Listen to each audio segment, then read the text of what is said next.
আসসালামু আলাইকুম। BD investor কনসালটেন্টের পক্ষ থেকে সকল বিনিয়োগকারীকে শুভেচ্ছা জানাচ্ছি। আজকে আমরা দেখতে পাচ্ছি বাজার 41 পয়েন্টের মতো নেগেটিভ হয়েছে। বাজার নেগেটিভ হয়েছে, কিন্তু বাজারে আসলে কোন সেক্টরগুলো গ্রোথ করছে এবং কোন সেক্টর বা কোন শেয়ারগুলোতে আপনারা বিনিয়োগ করতে পারেন সে বিষয়ে আপনাদেরকে প্রথমে জানাতে চাচ্ছি। এবং দ্বিতীয় বিষয়টি হচ্ছে আমরা ঢাকা স্টক এক্সচেঞ্জে যে সরিয়ে ভিত্তিক যে শেয়ারগুলোর ইন্ডেক্স রয়েছে সেটা নিয়ে আলোচনা করব।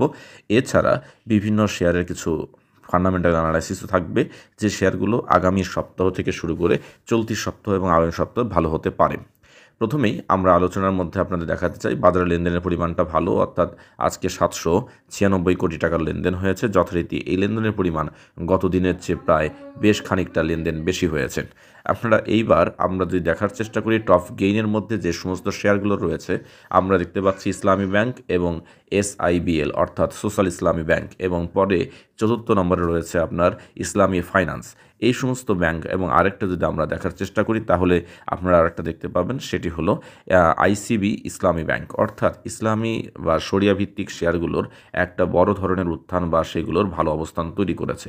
আপনারা যদি একটু লক্ষ্য করেন আজকে ঢাকা স্টক এক্সচেঞ্জের সমন্বিত ইন্ডেক্স কিন্তু যথারীতি নেগেটিভ, কিন্তু আমরা কি দেখার চেষ্টা করব যে শরিয়ার কী অবস্থা হয়েছে। শরিয়া ভিত্তিক শেয়ারও আমরা একটা নেগেটিভ আভাস দেখতে পাচ্ছি। বিষয়টা হলো যে আজকে অনেক শেয়ার থেকে প্রফিট টেক করেছে, অনেকে বিভিন্নভাবে আপনার প্রফিট টেক করার পাশাপাশি কিছু শেয়ারের আবার দাম বেড়েছে শরিয়া ভিত্তিক শেয়ারগুলোর মধ্যে। এবার যদি আমরা একটা দেখার চেষ্টা করি ঢাকা স্টক এক্সচেঞ্জের যে সমস্ত ফান্ডামেন্টাল শেয়ার রয়েছে সেখানেও একটা নেগেটিভ আভাস দেখা যাচ্ছে, অর্থাৎ মোটামুটি শেয়ার বাজারে একটা কারেকশন কিন্তু চলমান আছে বা হয়েছে। এই কারেকশনটা কেনই বা এই কারেকশনটা হয়েছে এবং কিভাবে বা এই কারেকশন, সে বিষয়ে আমরা আপনাদের একটু জানাতে চাই। প্রথমেই আপনাদের নিয়ে যাই ঢাকা স্টক এক্সচেঞ্জের সমন্বিত ইন্ডেক্স DSEX এর বিষয়ে আপনারা একটু লক্ষ্য করেন। DSEX এর যথারীতি কিন্তু আপনার শেয়ার বাজার একটা বেশ ভালো আপনার পজিটিভ থেকেছে বেশ কিছুদিন, অর্থাৎ এখানে বেশ কিছুটা পজিটিভ হওয়ার কারণেই এখন নেগেটিভ একটা ইম্প্যাক্ট পড়বে। শেয়ার বাজারে কারেকশন শেষ করেছিল 5629 পয়েন্টে। সেখান থেকে বাজারটা আমরা যথারীতি যদি দেখার চেষ্টা করি তাহলে বাজার কিন্তু আপনার প্রায় 5825 পয়েন্ট পর্যন্ত বাজারের একটা পজিটিভ ইমেজ তৈরি করে গেছে। সেখান থেকে আজকে একটা নেগেটিভ ইমেজ তৈরি করেছে এবং আজকের ক্যান্ডেলটার বেশ খানিকটা নেগেটিভ হয়েছে, অর্থাৎ বাজারে কারেকশন হচ্ছে এবং এই কারেকশনটা আরও কিছুদিন চলমান থাকবে। এবং এই কারেকশনটা কতটুকু চলমান থাকবে সে বিষয়ে যদি আপনাদের বলি, এই কারেকশনটা আবারও 5681 পয়েন্ট পর্যন্ত বাজারে একটা কারেকশন চলমান থাকতে পারে। তারপরে বাজার সেখান থেকে কামব্যাক করে সামনে এগিয়ে যাওয়ার সম্ভাবনা রয়েছে। এই একটা বিষয়। আবার আপনার যেটা হতে পারে যদি 5681 পয়েন্ট কেউ যদি বাজার সেখানেও না হয় তাহলে আরও নিচে নেমে 5629 পয়েন্ট থেকে বাজার আবার ঘুরে দাঁড়ানোর সম্ভাবনা রয়েছে। এবার চলুন আমরা ঢাকা স্টক এক্সচেঞ্জের যে শরিয়া ভিত্তিক ইন্ডেক্সটি রয়েছে DSES, এই শরিয়া ভিত্তিক ইন্ডেক্সটা আমরা একটু লক্ষ্য করি।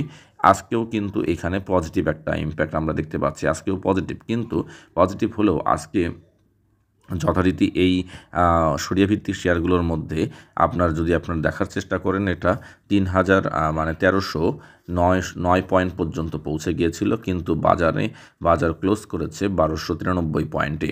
অর্থাৎ আমরা যদি দেখার চেষ্টা করি এই শরিয়া ভিত্তিক শেয়ারগুলোর দিন শুরু করে হয়েছিল 1288 পয়েন্ট থেকে, সেখান থেকে আপনার শুরু করে 1293 পয়েন্ট, অর্থাৎ মাত্র 5 পয়েন্টের মতো পজিটিভ রেখে বাজার ক্লোজ করেছে, কিন্তু এটা 1309 পয়েন্ট পর্যন্ত পৌঁছে গিয়েছিল। স্বাভাবিকভাবেই শরিয়া ভিত্তিক শেয়ারের কিন্তু একটা, যেমন আপনারা যদি লক্ষ্য করেন এখানে মানুষের ভলিউমও বৃদ্ধি পাচ্ছে, অর্থাৎ মানুষের বিনিয়োগ কিন্তু এখানে যেমন বাড়ছে, আবার পাশাপাশি আপনারা যদি লক্ষ্য করেন যে এই যে বিনিয়োগটা বেড়েছে পাশাপাশি মানুষ এখানে আপনার শেয়ার মার্কেটও একটা ভালো উত্থান হয়েছে এবং শেয়ার মার্কেট যথারীতি বেশ লাফিয়েই ভালো হচ্ছে। এখন যেটা আমরা বলতে পারি যে শরিয়া ভিত্তিক শেয়ারেও একটা মানে কারেকশন আসার সম্ভাবনা রয়েছে। আজকে যারা দেখা যাচ্ছে ইসলামী ব্যাংক, ইসলামী ফাইন্যান্স অথবা ইসলামী ইন্স্যুরেন্স থেকে শুরু করে বিভিন্ন যে সমস্ত কোম্পানিগুলো রয়েছে, আমি আসলে কোনো নাম বাই বা সেলের জন্য নাম বলছি না, এই সমস্ত ইসলামী ভাবধারা বা শরিয়া ভিত্তিক যে সমস্ত শেয়ারগুলো রয়েছে যথারীতি কিন্তু আপনার এই শেয়ারগুলো ভালো হওয়ার একটা সম্ভাবনা রয়ে গেছে। আপনারা এখানে কাজ করতে পারেন যে শেয়ারগুলো ইসলামী শরিয়া ভিত্তিক যে শেয়ারগুলোর মধ্যে এখনও দাম বৃদ্ধি পায়নি, অথবা যে শেয়ারগুলো দাম বৃদ্ধি পেয়েছে তবে কারেকশন হয়ে বাড়ছে, সে শেয়ারগুলোতে আপনারা বিনিয়োগ করতে পারেন। এবার আমরা আপনাদেরকে কিছু শেয়ার অ্যানালাইসিস দেখানোর চেষ্টা করি।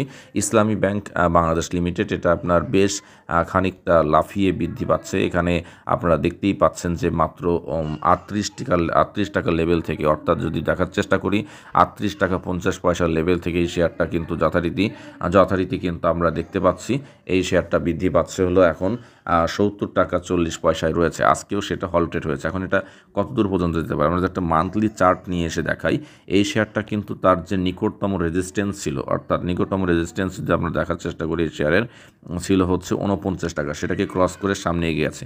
এক্ষেত্রে তার পরবর্তী রেজিস্ট্যান্স অথবা এই শেয়ারটা একটা সময় 600 টাকা লেভেলে ছিল, হয়তো সে জায়গাটায় এখনও পৌঁছাতে পারবে না, কিন্তু না পৌঁছালেও সে বিষয়টা একটা ভালো একটা মানে ফ্লো হওয়ার শুরু হওয়ার সম্ভাবনা রয়েছে বা হতে পারে।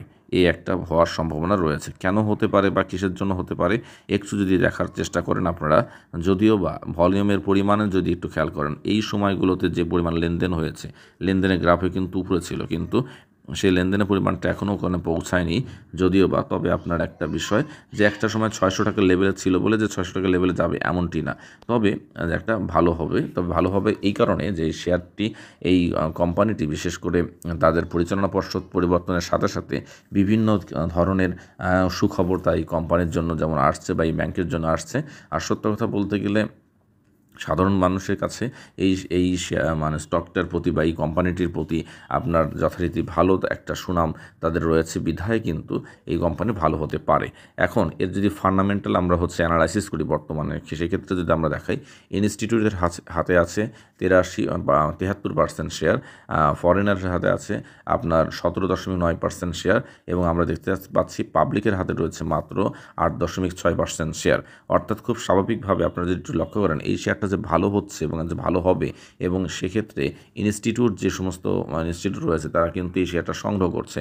যথারীতি 31শে জুলাই 2024 ইনস্টিটিউটের হাতে ছিল মাত্র 43% শেয়ার, সেখান থেকে আপনার 31 আগস্টের রেজাল্ট অনুযায়ী আমরা দেখতে পাচ্ছি 73.3% শেয়ার, অর্থাৎ এখানে বাড়বে। এবং আরও একটা ব্যাপার হচ্ছে ফরেনাররাও যে এই শেয়ারটা পছন্দ করেন তাদের একটা বড় কারণ, আগে ফরেনার ছিল মাত্র 13%, সেখান থেকে 17% বৃদ্ধি পেয়েছে। যথারীতি এই শেয়ারটা একটা ভাবেই বিভিন্ন মানুষের বা বিভিন্ন বিনিয়োগকারীর নজরে পড়েছে। এবার যদি দেখার চেষ্টা করি, এটা এই ক্যাটাগরির কোম্পানি, এর এনএভি রয়েছে মাত্র 45 টাকা 20 পয়সা, অর্থাৎ শেয়ার প্রতি এর সম্পদের পরিমাণ 45 টাকা 20 পয়সা। এর ইপিএস রয়েছে 4 টাকা এবং পি রেশিও রয়েছে 16 টাকা 20 পয়সা, অর্থাৎ পি রেশিও অনুযায়ী এখনও এটি নিরাপদ এবং বিনিয়োগযোগ্য পি রেশিওর মধ্যে রয়েছে। আমরা জানবেন 30 পির মধ্যে কোনো শেয়ার থাকলে সেটি হচ্ছে আসলে বিনিয়োগযোগ্য নয়। এরপরে আমরা যে শেয়ারটি নিয়ে আসি, সোশ্যাল ইসলামী ব্যাংক SIBL, এই কোম্পানিটা নিয়ে যদি আমরা একটু কথা বলি তাহলে আপনারা একটু ভালো ক্লিয়ার বুঝতে পারবেন। এই কোম্পানির শেয়ারটা আপনার যথারীতি 10 টাকা থেকে 12 টাকা 30 পয়সা পর্যন্ত উঠে গেছে। এখন যদি আপনারা দেখার চেষ্টা করেন যে গত এক বছরের মধ্যে এই শেয়ারটা কিন্তু তার সর্বোচ্চ দামের কাছাকাছি পৌঁছে গেছে। এবার যদি একটু দেখার চেষ্টা করেন যে এই মানে ইনস্টিটিউটের যে সমস্ত বিনিয়োগকারীরা থাকেন তারা কিন্তু আগে থেকেই একটা আস্পান বা বুঝতে পারেন যে কোন শেয়ারগুলো ভালো হচ্ছে। ইনস্টিটিউটের একটা বিশাল একটা পরিবর্তন এই দুই শেয়ার আপনারা আর একটা শেয়ার দেখতে পাচ্ছেন। যেমন দেখেন, ইনস্টিটিউটের হাতে 31শে জুলাই এই শেয়ারটা ছিল মাত্র 46%, সেখান থেকে 69% ইনস্টিটিউট তার হাতে রয়েছে। এবং পাবলিক যে বোকা, কারণ তার এখানে একটা বড় উদাহরণ দেখেন, পাবলিকের হাতে ছিল 18.9%, সেখান থেকে পাবলিক থেকে আপনার কমে গেছে। এই যে বিষয়টা, এই বিষয়গুলোই হচ্ছে কারণে আমরা সাধারণ বিনিয়োগকারী বা যারা পাবলিক রয়েছেন, সহজ কথা বলতে গেলে তারা ভালো প্রফিট তুলতে পারে না। এটা একটি ক্যাটাগরি কোম্পানি, এর এনএভি রয়েছে 20 টাকা 70 পয়সা, ইপিএস রয়েছে 2 এবং পি রেশিও রয়েছে অত্যন্ত চমৎকার 5.9। এই ক্ষেত্রে আপনার হচ্ছে এটি একটি বিনিয়োগযোগ্য কোম্পানি। এরপরে যদি আমরা ইসলামী ফাইন্যান্স কোম্পানিটি নিয়ে আসি, এইটা বিষয় যদি আমরা দেখার চেষ্টা করি, এই কোম্পানিটিও যথারীতি আপনারা দেখতে পাচ্ছেন যে 12 টাকার লেভেল থেকে, অর্থাৎ আপনারা যদি দেখেন যে 12 টাকা 70 পয়সার লেভেল থেকে এটি 17 টাকা 70 পয়সা অবস্থানে চলছে। এখন এই কোম্পানিটার যদি আমরা ফান্ডামেন্টাল অ্যানালাইসিস আপনাদের দেখাই, সেক্ষেত্রে একটা চমৎকার বিষয় দেখতে পাবেন যে এই শেয়ারটিও আপনার যথারীতি ইনস্টিটিউটের সংগ্রহ বাড়ছে এবং পাবলিকের হাতে আবার কমেছে, কারণ পাবলিক ছেড়ে দিচ্ছে আর ইনস্টিটিউট বাড়ছে, কারণ বুদ্ধিমানরা সংগ্রহ করবে আর বোকারা ছেড়ে দিবে, এই হচ্ছে বিষয়। এই কোম্পানির ক্ষেত্রে বি ক্যাটাগরি কোম্পানি, এনএভি রয়েছে 12 টাকা এবং ইপিএস মাইনাস, অর্থাৎ এটা ইপিএস অনুযায়ী বা পি রেশিও অনুযায়ী আসলে খুব একটা ভালো কোম্পানি নয়। এরপরে আমরা যদি আইসিবি ইসলামী ব্যাংকের কথা আসি, এইটা অত্যন্ত যার যে আমরা যে ফেস ভ্যালুর চেয়ে খুব কম দামে শেয়ারটি সেল হচ্ছে, এখন 3 টাকা 40 পয়সা চলছে। এই শেয়ারটা যদি আমরা একটা মান্থলি চার্টে আপনাদের দেখানোর চেষ্টা করি, এই শেয়ারটা একটা সময় 7 টাকা 8 টাকা, বা যদি আপনারা আরও দেখেন 2009 সালের দিকে বা 2009 সালের দিকে এই শেয়ারটা কিন্তু যথারীতি 28 টাকা লেভেলে ছিল, সেখান থেকে কমে এখনও অনেকটা কমে গেছে। এখন তার মাঝে কিন্তু আবার 3 টাকা থেকে কখনো কখনো 8 টাকা লেভেলে উঠেছে। তো যাই হোক, সেটা পরের কথা। আমরা দেখি এটার আসলে টেকনিক্যাল অ্যানালাইসিস কী বলে। যথারীতি আমরা যদি একটু দেখার চেষ্টা করেন, এখানে আপনার আমরা পাবলিকের ক্ষেত্রে পাবলিকের কাছে কিছুটা সংগ্রহ বেড়েছে, ইনস্টিটিউটের কাছে সংগ্রহ অবশ্য কমেছে, কিন্তু এটা একটা কারণ হলো এটা একটা জেড ক্যাটাগরির কোম্পানি। এটার এনএভি মাইনাস, অর্থাৎ এই শেয়ার কোম্পানিটি দায়ের মধ্যে রয়েছে। ইপিএস রয়েছে -8, আর মানে -0.8। এইখানে যে আপনার বিষয়টা, এবং পি রেশিও নাই, মানে এই কোম্পানিটা অত্যন্ত দেউলিয়া হওয়ার মধ্যে কোম্পানির মধ্যে রয়েছে। তবে একটা বিষয় হচ্ছে, যেহেতু পরিবর্তনের ধারা লেগেছে এবং পরিচালনা পর্ষদ থেকে শুরু করে বিভিন্ন কিছু পরিবর্তন হচ্ছে, তাই ইসলামী সেক্টরগুলোর যে সমস্ত শেয়ারগুলো রয়েছে সেগুলো ভালো হওয়ার একটা সম্ভাবনা রাখে। তো যাই হোক, আপনারা জেনে বুঝে বিনিয়োগ করুন এবং বিডি ইনভেস্টর কনসালটেন্টের সঙ্গে থাকুন। আজকের মতো এখানেই শেষ করছি। আসসালামু আলাইকুম।